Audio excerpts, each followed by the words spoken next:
atividade experimental da Texto Editora.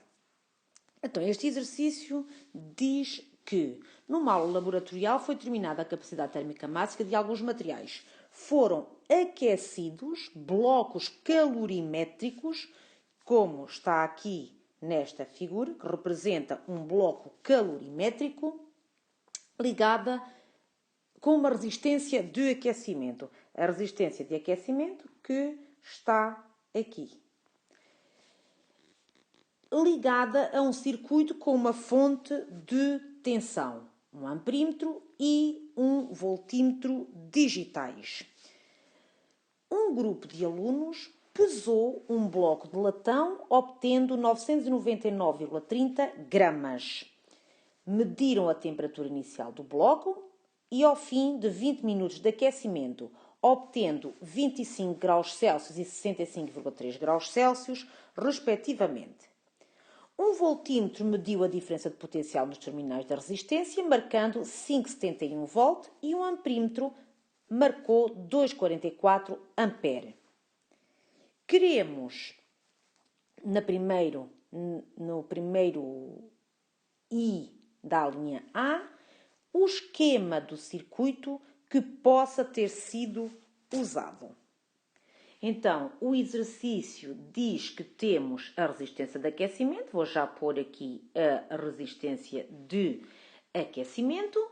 E temos ligado a uma fonte de tensão. Cá está a fonte. Assim. Temos um amperímetro e vamos ter um voltímetro. Então, vou pôr aqui o voltímetro. Aqui tudo ligado. Então, temos aqui a fonte, a legenda, amperímetro, o voltímetro e, por último, a resistência de aquecimento. Portanto, a resistência elétrica.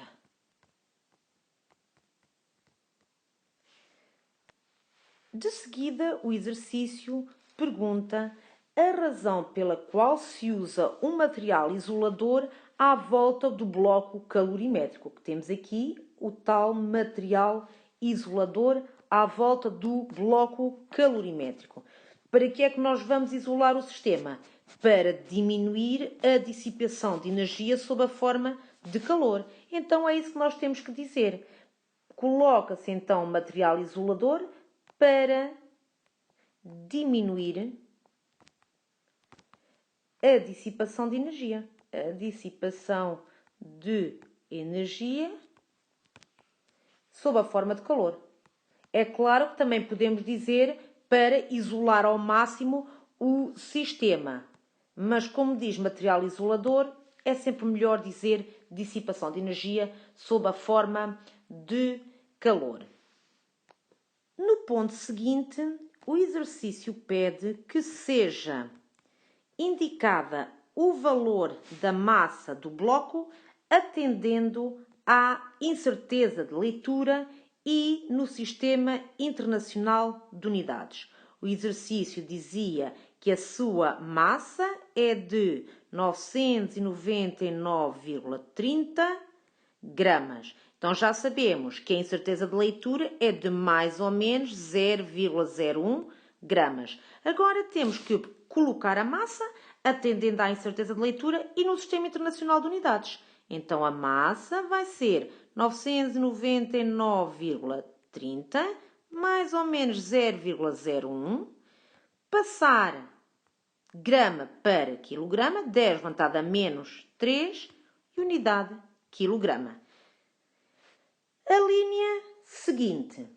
Na linha seguinte, dizem-nos para mostrar que o valor da capacidade térmica máxima do latão é de 4,15 vezes 10 levantado a 2 joule por quilograma, grau Celsius. Então, temos que chegar a este valor.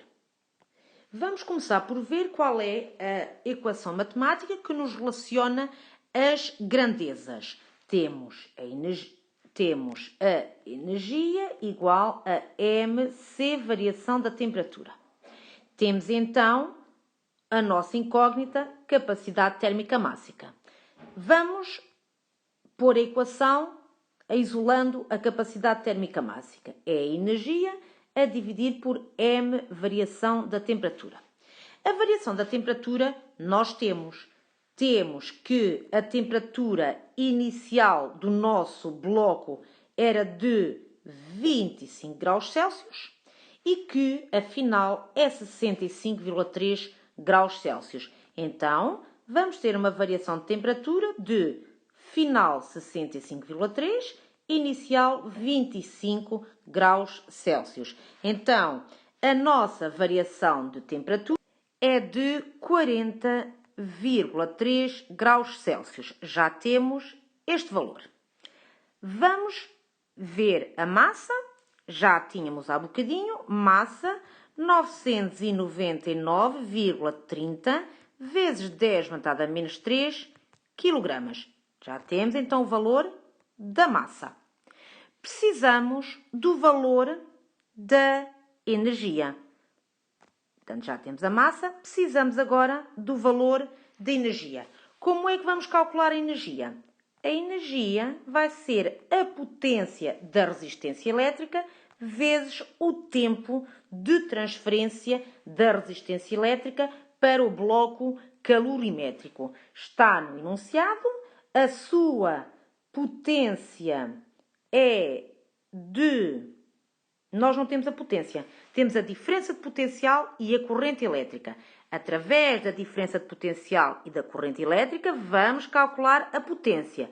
A potência é U vezes I. Então, vamos calcular a potência. Depois de calcular a potência, vamos multiplicar pelo intervalo de tempo, obtendo esta energia. Vamos a isso.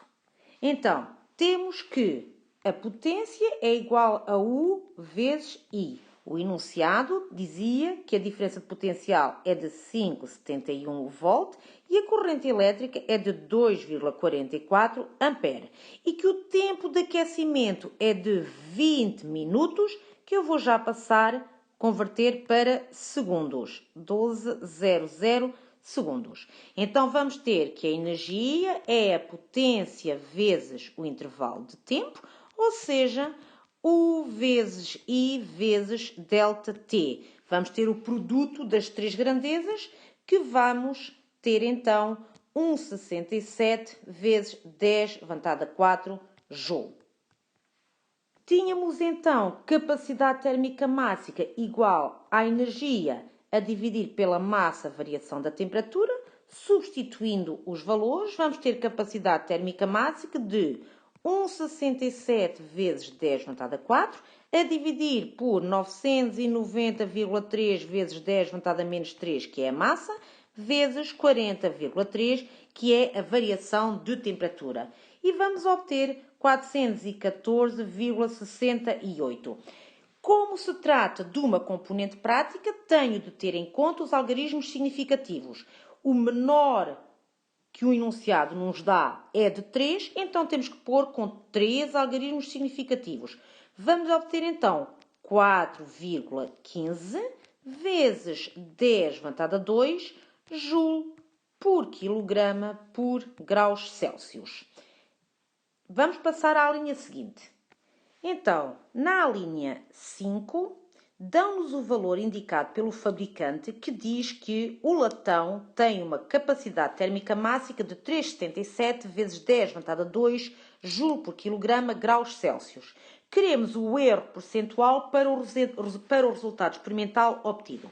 Então, o erro relativo percentual vai ser igual a capacidade térmica mássica obtida, na prática, menos a capacidade térmica mássica que o fabricante diz que é do nosso latão, em módulo, a dividir pela capacidade térmica mássica que vem, então, inscrita.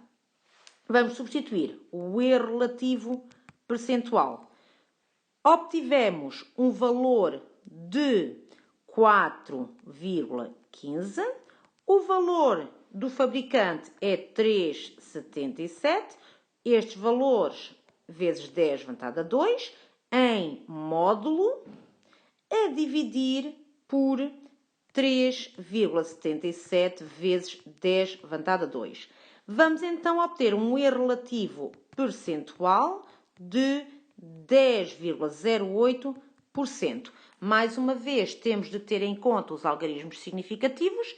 São 3 algarismos significativos, então o erro relativo percentual vai ser de 10,1%. E temos esta linha resolvida. A seguir, o exercício pede que se indique um fator que justifique a diferença entre os valores, ou seja, que influencie a exatidão. Essa é fácil. O que é que pode afetar a exatidão neste caso? O facto de o sistema não estar devidamente isolado, ou seja, podemos escrever um mau isolamento térmico.